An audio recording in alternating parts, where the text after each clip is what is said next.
존경하는 1280만 경기도민 여러분, 강득구 의장님과 선배 동료 의원 여러분, 경기도 도정과 교육행정 발전을 위해 애쓰시는 남경필 도지사님, 그리고 이재정 교육감님, 도민의 알 권리 추구를 위해 불철주야 애쓰시는 언론인 여러분, 그리고 관계 공무원 여러분 안녕하십니까?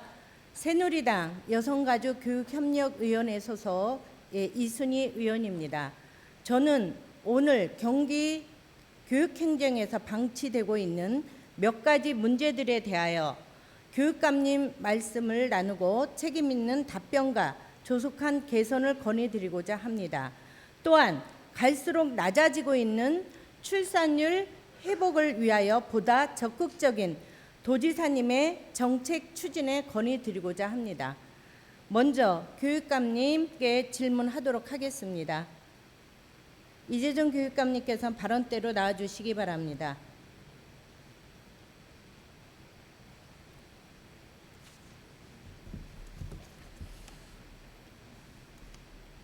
질문에 앞서 최근 많은 어려움에서 어린이집 누리과정 예산 편성을 위하여 많은 노력을 하여 주신 교육감님께 깊은 감사드립니다.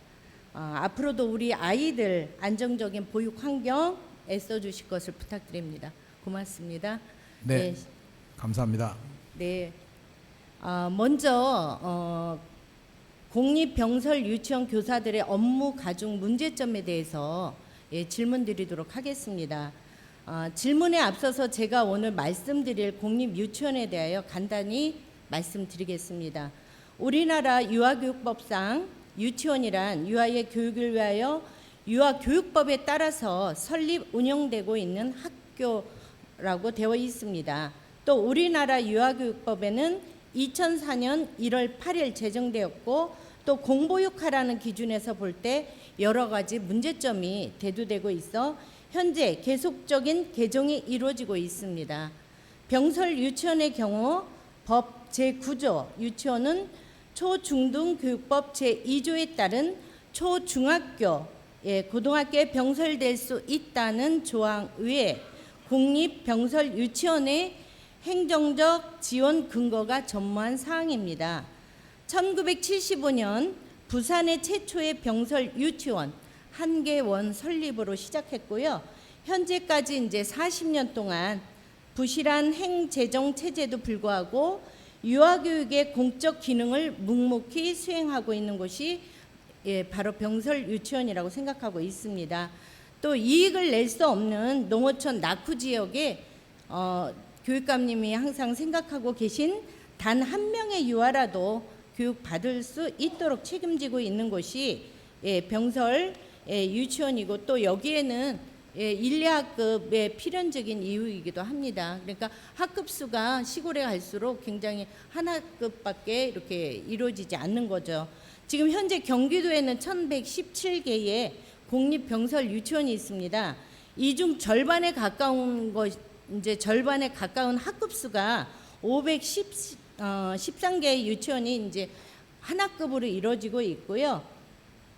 또 여기에서 근무하는 선생님도 한 선생님으로 모든 업무를 수행하고 있고 단설 유치원을 제외한 대부분의 유치원에서는 또 두세 명의 유치원 교사가 유치원 운영을 담당하고 있습니다. 또 수십 명의 인력으로 운영되고 있는 초등학교에 비하면 또 턱없이 부족한 인원으로 운영되고 있는 곳이 또 병설 유치원이기도 합니다. 그럼 질문 드리겠습니다. 교육감님, 경기도 병설 유치원 교사들의 업무가 지나치게 과중하다고 생각하십니까? 예, 아니오로만 답변 부탁드리겠습니다. 지나치게 과중하다고는 생각지 않습니다. 제가 본의원이 교육감님께 유치원에 보다 많은 관심을 가져주실 것을 좀 부탁드리겠습니다. 왜냐하면 여기에는 선생님이 한 분의 선생님이 한 학교에 업무를 혼자 맡아서 하는 그런 부분으로 지금 가고 있거든요. 그래서 여기에서는 공립 유치원 선생님들에 대해서 구체적으로 말씀드리겠습니다. 경기도 공립 유치원에 대한 현황 조사, 실태 조사를 통해서 유치원 교사들의 업무 분담 문제를 파악하게 되었습니다. 또 앞서 말씀드린 바와 같이 유치원은 보통 1명 또는 2~3명의 교사들이 기간 전체에 업무를 수행하고 있습니다. 또 유치원 교사들의 업무는 또 해마다 증가하고 있는 추세고, 적절한 인력 보충이 없이 교사들의 업무 분담은 갈수록 늘어가고 있습니다. 또 이로 인해서 수업을 위한 연구 시간이 확보가 어렵고요. 또 교육 서비스의 질 향상이 또 어렵고, 과중한 행정 업무로 인해서 수업을 준비에 지장을 주고 있습니다. 여기서 한 가지 말씀을 드리면, 교사들은 교과 중심으로, 누리과정을 중심으로 물리적 환경을 제공을 하고 있어요. 그래서 아이들이 내일 그 주간 계획이나 일일 계획에 따라서 수업 준비를 환경으로 준비를 해서 아이들이 어떠한 그 부분의 프로그램에 참여할 수 있는 기회를 줘야 되는데, 행정적인 업무가 진행이 되다 보니까 교육적으로 정말 필요한 교육적으로 갈 수 없는 이러한 부분에 대해서 이야기를 하고 있거든요. 그래서 지금 유치원 교사하고 초등학교 교사하고 준비가 다른 게, 이런 교육적인 프로그램을 준비하는 그 교육 프로그램이 달라지고 있습니다. 그래서 여기에서는 또 잦은 야근, 또 휴일 근무, 또 과중한 업무에 시달리고 있고요. 이렇게 열심히 준비를 하고 있지만 시간의 수당도 제대로 받지 못하고, 또 선생님들도 당연하게 선생님들의 직분이라고 생각하니까 시간의 수당이라든가 이런 부분을 요구하고 있지 않으면서 근무를 하는 거로 저는 본의원은 파악을 했습니다. 그래서 요 교사들의 이런 업무 스트레스가 어떤 결과를 초래하게 될지, 또 교육자로서 사명감과 자부심이 근무 여건을 언제까지나 견디게 해야 될지 매우 우려되는 바입니다. 교육감님, 유치원 교사들이 시간 외 수당을 제대로 받지 못하고 있다는 사실을 혹시 보고 받으셨습니까? 이 내용에 대해서는 제가 직접 검토하지는 않았습니다만, 만일 시간의 근무 수당이 적절하게 지급이 되지 않고 있다고 하면 실태를 점검해서 필요한 조치를 하도록 그렇게 하겠습니다. 네, 감사합니다. 경무에 시달리는 유치원 교사들에게 최소한 일한 만큼의 보답을 주는 것은 교육감님의 기본적인 책무라고 생각합니다. 이러한 불합리한 부분이 개선될 수 있도록 교육감님께서 관심을 가져주시기를 부탁드리겠습니다. 유치원 교사들이 업무 부담과 관련해서 구체적인 자료를 가지고 말씀드리겠습니다. 본의원이 공립병설유치원 교사 임원단과 5회에 걸쳐서 한 10시간 이상을 면담과 직접적인 현장 조사를 통해서 알아본 바에 의하면, 그 공립병설유치원의 교사들이 얼마나 과도한 업무로 힘들어하고 있는지를 파악할 수 있었습니다. 또한 병설유치원의 교사들의 행정 업무 경감을 위해서 우선적으로 지원돼야 할 것이 무엇인지 조금이나마 알게 되었습니다. 학교에는 교육 공모직이라는 인력이 있습니다. 행정실무사라고 불리는 교육 공모직들은 학교에서 문서 접수나 우편물 취급이라든가 증명서 발급이라든가 과학실험 준비 등 여러 가지 업무를 담당하고 있습니다. 교원의 오랜 바람인 행정 업무 경감을 위하여 행정실무사들이 대거 학교에 배치되고 있습니다. 또 행정실무사들의 업무 지침 형식인 2013년 행정실무사 길라잡이의 발간사를 보면, 경기도 교육감은 유초중 고등학교 특수학교에 교육행정 업무 전담 인력으로 행정실무사를 추가 배치하였다고 말하고 있습니다. 또 길라잡이 내용 중에서 행정실무사가 별도로 배치되어 있지 않는 병설 유치원 또 특급 학급의 경우에도 행정 업무가 경감되도록 학급별 실정을 고려하여 합리적인 업무 배정이 필요하다고 되어 있습니다. 2013년 행정실무사 길라잡이의 279페이지에 기록이 되어 있네요. 또 행정실무사가 유치원의 행정 업무 경감을 위하여 일하도록 하는 내용입니다. 그러나 실제로 행정실무사들이 유치원 행정 업무를 담당하는 비율은 굉장히 낮습니다. 여기 슬라이드 한번 1번입니다. 여기서 보시면 병설 유치원 행정 업무 지원 현황 분석입니다. 여기서 초등학교 교육 공무직의 유치원 행정 업무 담당 현황 조사표예요. 보시면 행정 실무사들이라든가 직원들이 도와주시는 그런 업무적인 업무 분담의 표이고요. 여기서 보면 보통 인증에서는 18.1%, 또 정산에서 24.6%, 또 시스템 관리에서는 15.9%, 뭐 이런 부분입니다. 보통 교사들이 70%에서 80%의 행정 업무를 지금 담당하고 있는 그런 부분입니다. 그래서 본 자료를 보시면 경기도에 소재한 1053개의 초등학교를 대상으로 조사된 내용으로 학교별로 교육 공무직들이 유치원 업무를 담당하고 있는 현황입니다. 또 여러 업무들 중에 유치원 교사들은 교육 공무직이 처리하기를 원하는 첫 번째 업무는 제가 파악해 본 결과 유아학비 업무로 조사되었습니다. 여기에서 이제 향후에 말씀드리게 될 인증이나 정산 부분에 굉장히 부담이 된다라고 이야기를 하고 있습니다. 또 1053개의 학교 중 인증 업무를 교육 공무직이 처리하고 있는 유치원은 190개로 여기에서 보면 18%에 관련된 그런 부분입니다. 이와 같은 부분에 대해서 질문 드리겠습니다.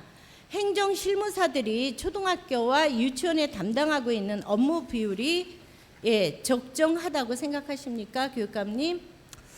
네, 행정 실무사들에 대한 업무 분장은 학교장이 하도록 되어 있고 학교의 그 운영위원회와 협의해서 적절히 이루어 나가도록 하는데요.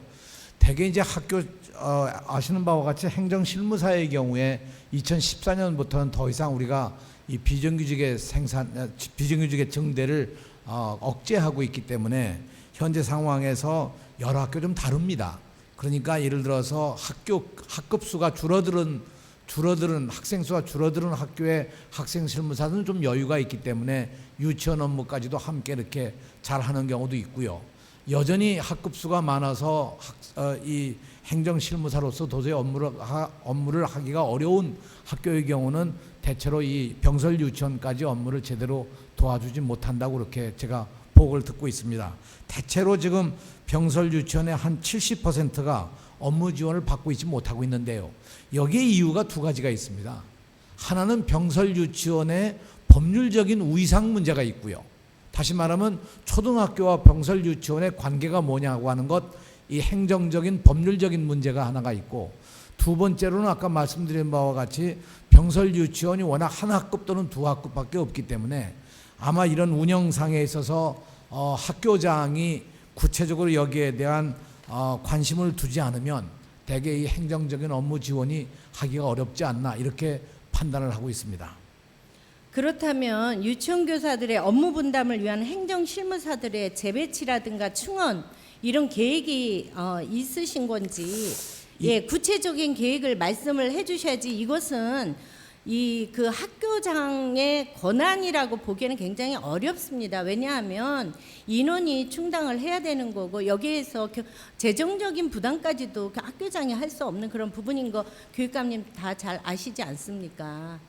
네, 행정실무사의 경우 이제 교육공무직원 현원이 이미 벌써 총액인건비 한도를 초과하고 있기 때문에 저희가 아까 말씀드린 바와 같이 추가 증원이 상당히 어려운 상황이고요.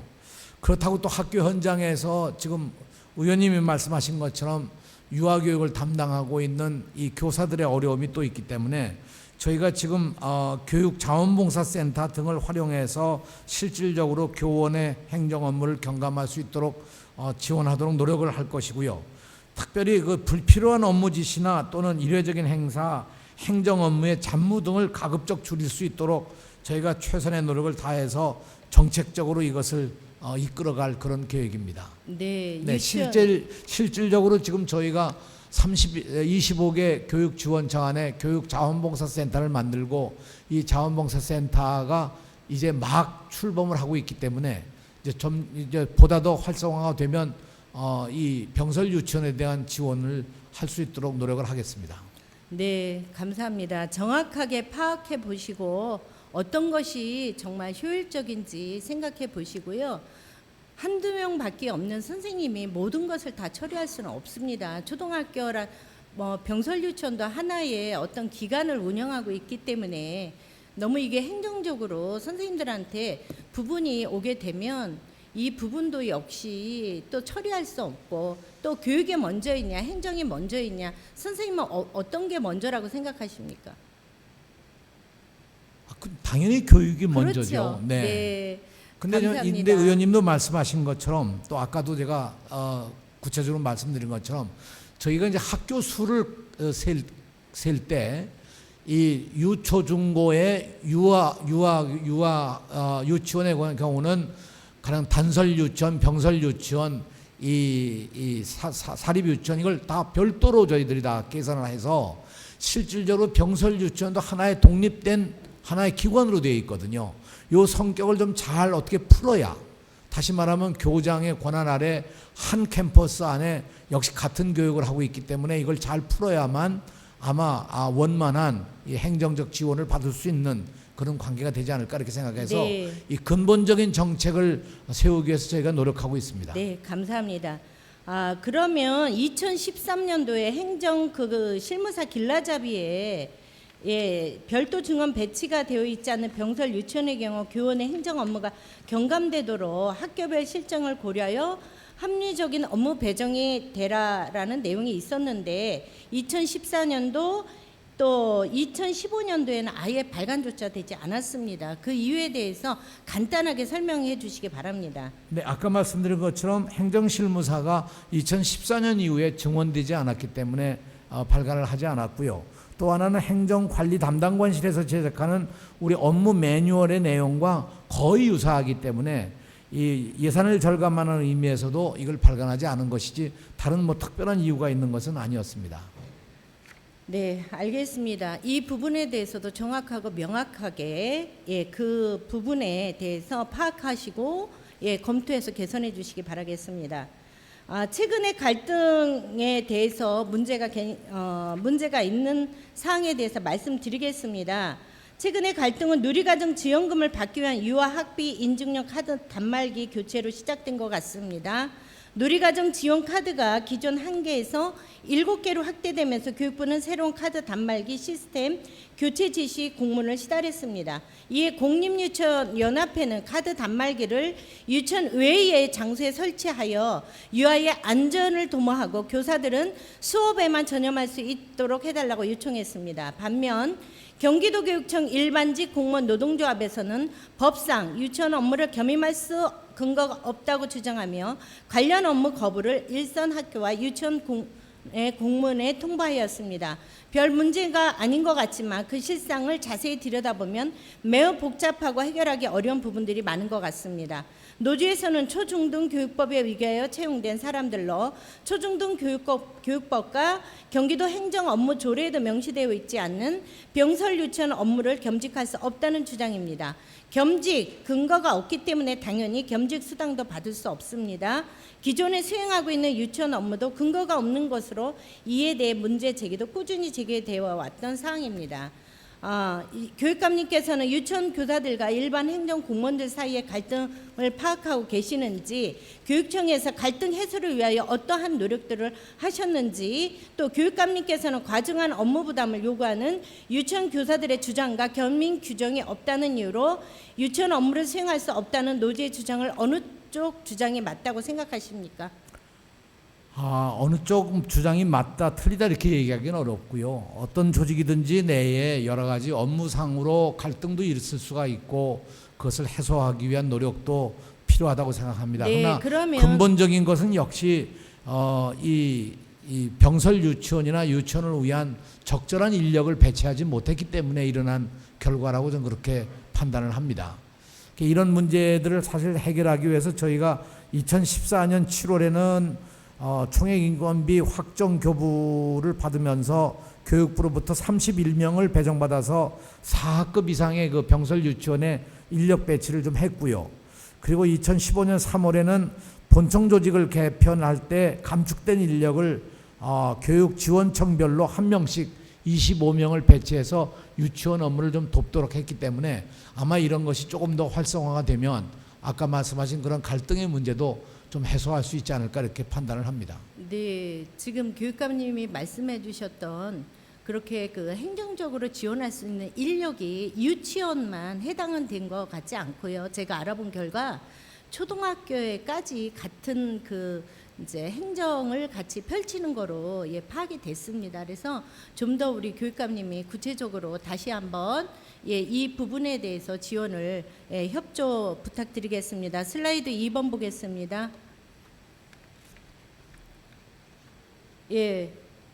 화면 자료를 봐주시기 바랍니다. 교육감님은 저 자리가 어떤 자리인지 또 어떤 말씀을 하셨는지 아마 잘 알고 계시리라 생각합니다. 본의원도 이 자리에 좀 참석을 했습니다. 2014년 11월 8일 날 경기도 공립유치원 교사연합회 직무연수 사진입니다.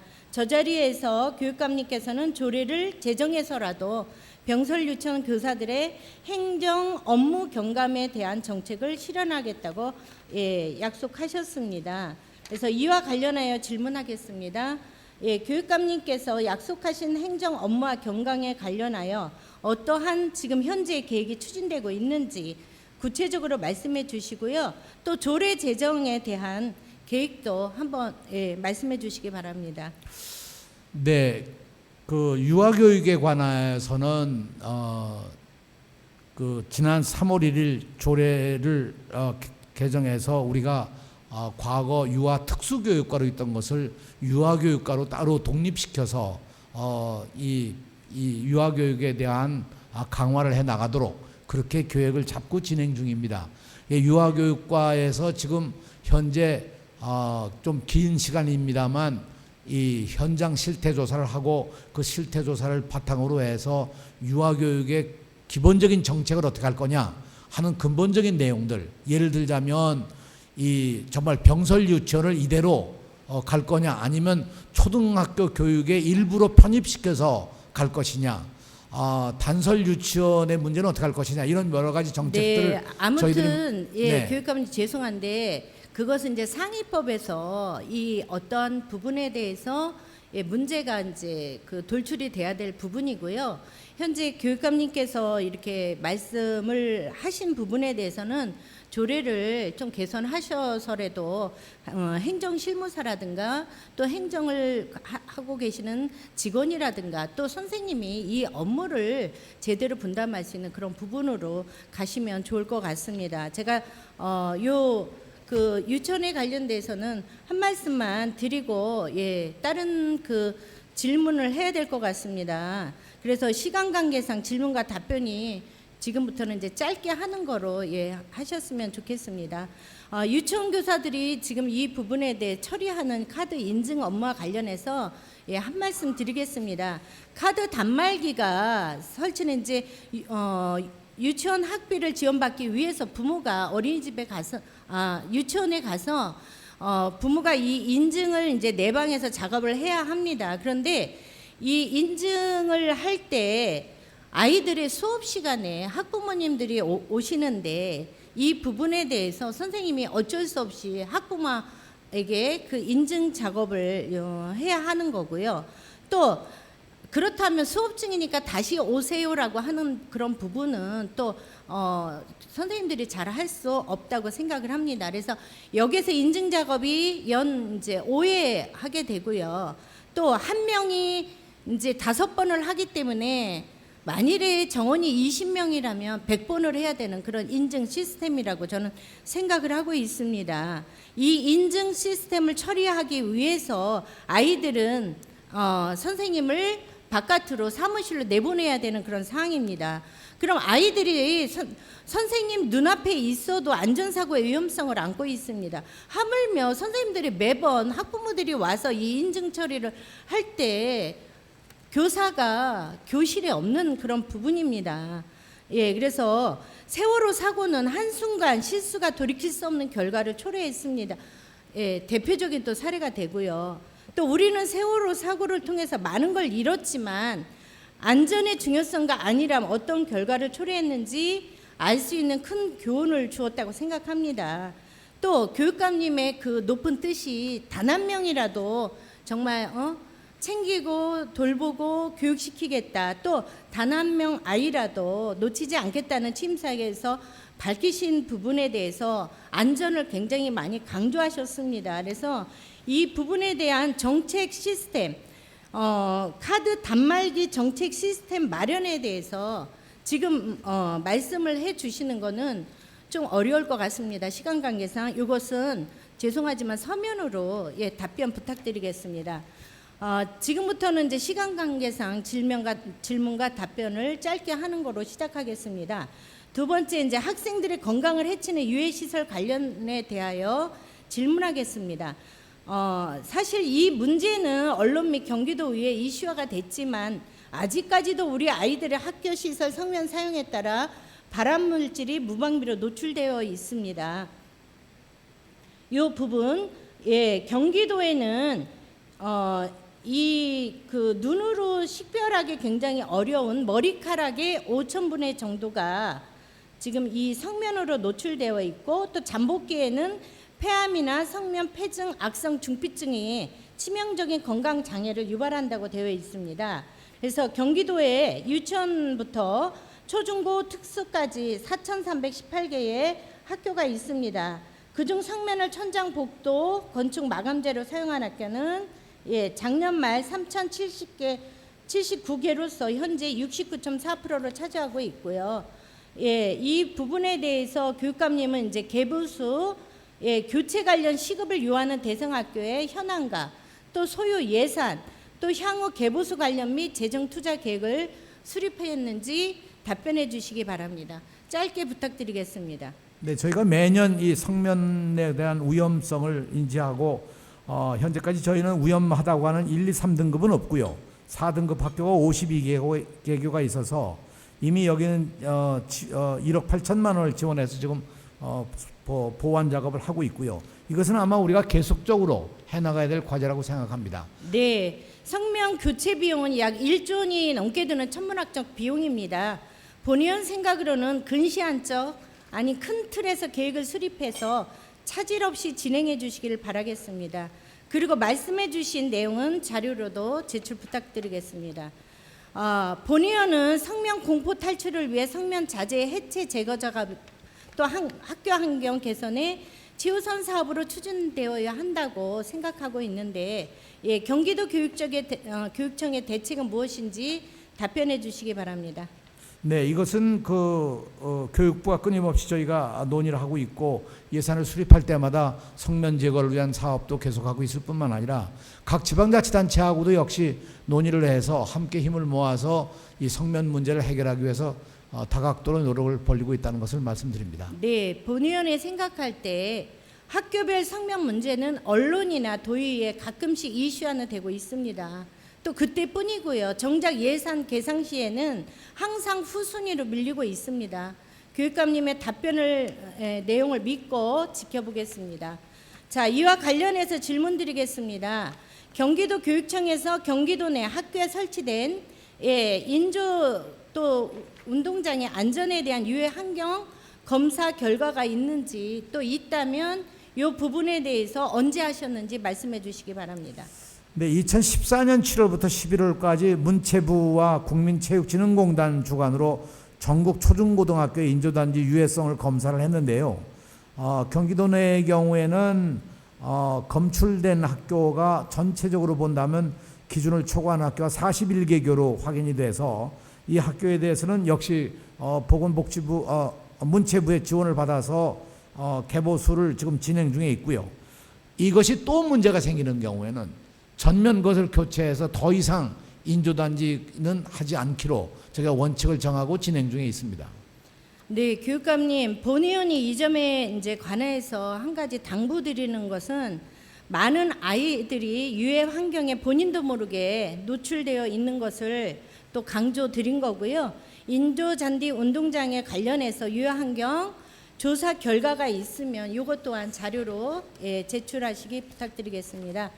또 교육감님께서는 학생들의 건강과 안전을 위하여 경기도 내 학교들에 대하여 모두 천연잔디로 바꾸실 계획이 없으신지 아니면 계획을 갖고 있으신지 답변 부탁드리고요. 또 현재 이제 문제되고 있는 인조잔디 구장에 대해서 향후 관리 계획과 새롭게 신설되는 학교의 운동장 조성 방향에 대해서도 말씀해 주시기 바랍니다. 네, 현재 인조잔디로 되어 있는 운동장에 대해서는 주기적으로 저희가 3년마다 한 번씩 유해성 검사를 철저하게 실시하고 노후화된 인조잔디 운동장은 단계적으로 마사토나 천연잔디 등 환경 친화적인 운동장으로 만들어갈 그런 계획으로 지금 추진 중에 있고요. 천연잔디와 인조잔디의 경우에 인조잔디 공사비가 한 7억 들어간다면 천연잔디는 한 1억 정도 들어갑니다. 사실 공사비로 본다면 인조잔디가 훨씬 더 수월한 것이죠. 근데 문제는 이 천연잔디에 대한 관리의 문제입니다. 학교 운동장이 학생들만 쓰는 것이 아니라 지역사회의 여러 사람들도 활용하고 있기 때문에 과연 이 운동장을 어떻게 하는 것이 좋은지 하는 것은 현장과 더 열심히 논의해서 방안을 만들어 나가도록 하겠습니다. 네, 교육감님, 재정 관계상 여러 가지 지금 말씀하신 것처럼 어려움이 많은 것 같습니다. 그렇지만 아이들의 건강을 해치는 시설물의 성면, 인조잔디 하루빨리 학교 시설에서 좀 사라져야 된다고 본 의원은 생각하고 있습니다. 또 예산을 책정할 때 다른 어떤 것보다 우선 사업으로 선정하기를 당부드리고요. 또 이와 관련해서 향후 관리 계획과 또 새롭게 신설되는 학교 운동장의 조성 방향에 대해서 계획이 있으면 이것 또한 자료로 제출 부탁드리겠습니다.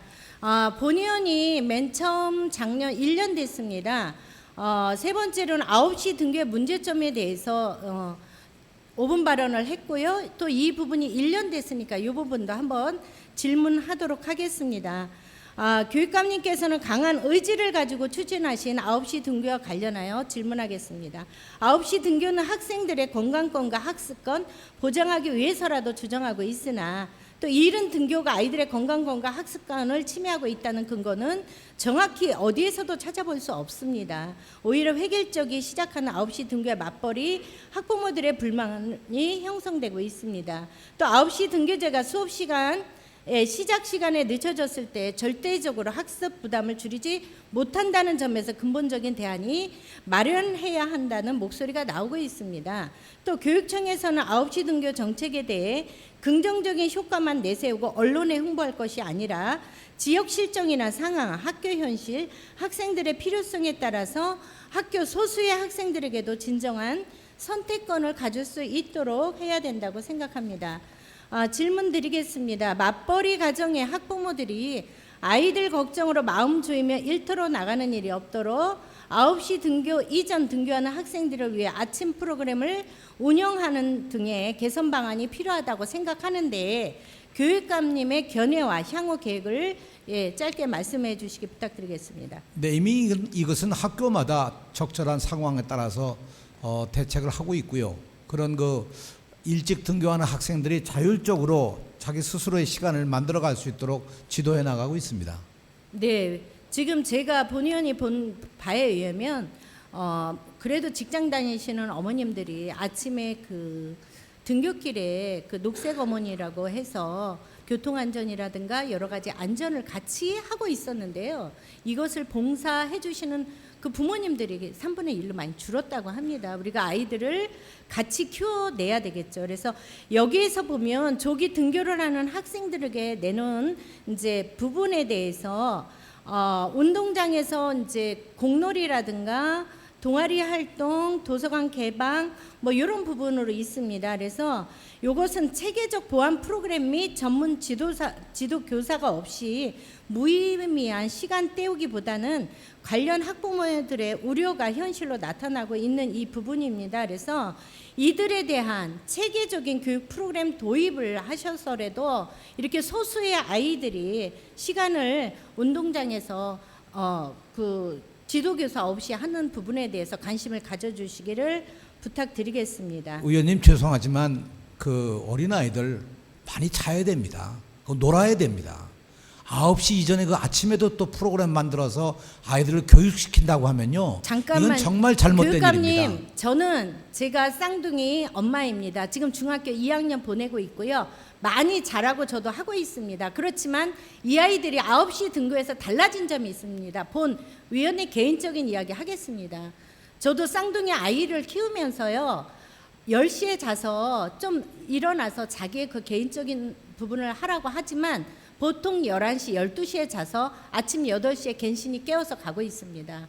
이 부분은요, 지금 저는 아이를 키우는 공감대에서 교육감님한테 말씀드린 거고요. 이것은 개인적인 아이를 키우는 부모님들이 다 개인사가 틀립니다. 그래서 전체적인 틀에서 하는 것보다 제가 말씀드리는 것은 소수의 아이들에 대한 배려도 부탁드린다는 말씀입니다.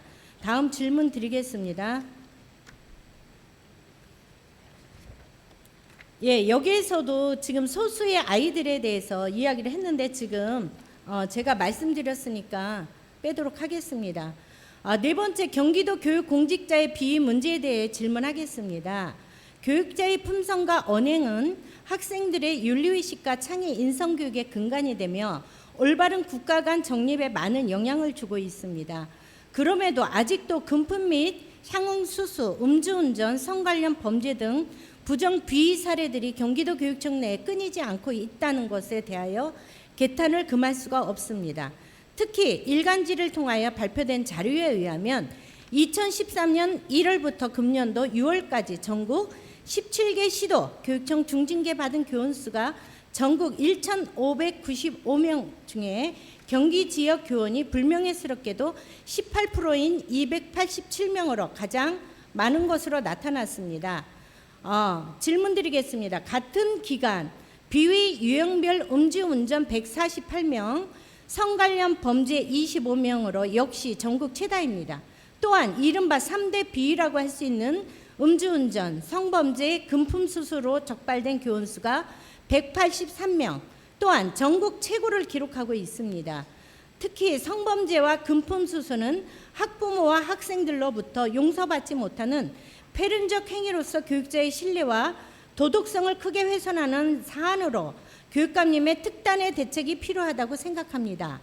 또 이와 관련하여 교육감님께서는 그동안 이러한 비위에 대하여 어떠한 대책들을 강구하셨는지와 그러한 대책에도 줄지 않는 비위에 대한 향후 계획을 말씀해 주시기 바랍니다.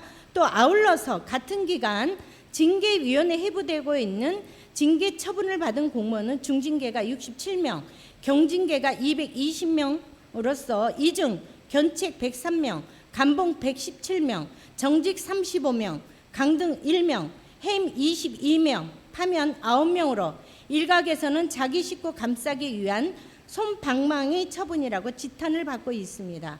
이와 관련 교육감님께서는 징계 수위를 한 단계 더 높이는 등 재발 방지를 위한 조치를 취할 계획이 있는지도 말씀해 주시기 바랍니다. 우선 통계 자료에서 좀 여러 의원님들의 이해를 돕기 위해서 말씀을 드리겠습니다. 지금 존경하는 이 의원님이 말씀하신 전국적인 비위 발생에 우리 경기도가 18.7%라고 말씀을 하셨는데요. 저희 전국적으로 보면 저희 교사 수가 24%가 넘습니다. 그 인원수에 비례해 본다고 하면 오히려 경기도가 다른 지역보다 그렇게 나쁘지 않다고 그러는 판단을 하고 있고요. 물론 단 한 명이라도 비위자가 안 나오는 것이 저희의 목적이기 때문에 이것을 뭐 잘했다고 말씀드리는 건 결코 아닙니다. 다만 경기도가 제일 숫자가 많기 때문에 그 비위자도 전국 시도 교육청에서 제일 많다고 나올 수밖에 없다고 하는 건 이해해 주시고요. 두 번째로 저희가 그동안 노력해 온 것이 외부 인력을 활용한 시민 감사관 제도도 도입했고, 지난 7월 달에는 여기 경기도 의회 의원님 여러분들의 의결로 경기도 교육청 공익제보 보호와 지원에 관한 조례도 저희들이 만들어서 운영하고 있을 뿐만 아니라 4대 비위자에 대해서는 승진에 대해서 영구 배제하거나 4대 비위자 외의 비위 행위자에 대해서도 처분을 강화해 나가는 그런 것을 저희가 지금 해나가고 있습니다. 더구나 성범죄의 경우는 배제 징계를 하기 위해서 파면 해임 처분을 강화하고 있는 그런 상황이고요. 금품 및 수수 금지 위반에 대한 징계 양형도 저희가 강화를 했습니다. 저희가 절대 이제까지 제 식구 감싸는 거 해온 바가 없고요. 그렇게 누군가가 말씀하신다면 그건 대단히 유감스럽게 생각을 합니다. 네, 마지막으로 저희가 하나 더 말씀드린다면, 하나만 더 말씀드린다면, 이게 참 그렇습니다. 징계 수위를 우리가 아무리 높여도 교육부의 교육공무원 징계 양정 등에 관한 규칙이거나 또는 이것을 재심 청구를 해서 하게 되는 경우에 대개의 경우 우리 징계보다 훨씬 낮은 단계로 넘어오기 때문에 결과만 보시지 마시고 이 과정도 좀 살펴봐 주시기를 부탁드립니다. 네, 교육감님, 이유야 어떻든 경기도 교육청 산하의 교육기관이 전국에서 성범죄 등 비부정 교직원 수 1위라는 불명예의 도민을 대표하는 도연으로서 매우 부끄럽다고 생각하고 있습니다. 아울러서 또 학부모들도 이런 교직원의 자식들을 어떻게 학교에 안심하고 또 맡게 하는지 그 불안에 떨고 있습니다. 교육감님의 범죄 교직원에 대하여 형식적인 손방망이 처벌이 아니고 좀 더 관심 있게 지켜봐 교육감님의 부탁의 말씀을 드립니다.